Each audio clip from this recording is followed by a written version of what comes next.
réunis en Bavière, dans le sud de l'Allemagne. Les leaders du G7 décident de plafonner les cours du pétrole et gaz produits en Russie. Le mécanisme de plafonnement sera prochainement annoncé. Le président français Emmanuel Macron s'est déclaré favorable à un plafonnement des prix du gaz russe.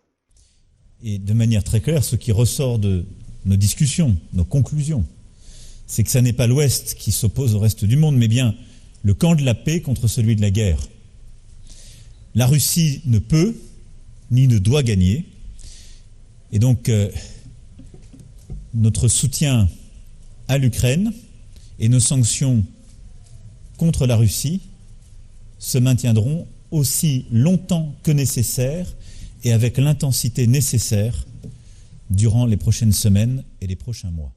Le communiqué final attendu à l'issue de ces réunions va donc inclure un accord de principe sur la mise au point de ce mécanisme inédit et complexe qui viserait à empêcher la Russie de vendre son pétrole au-delà d'un certain prix.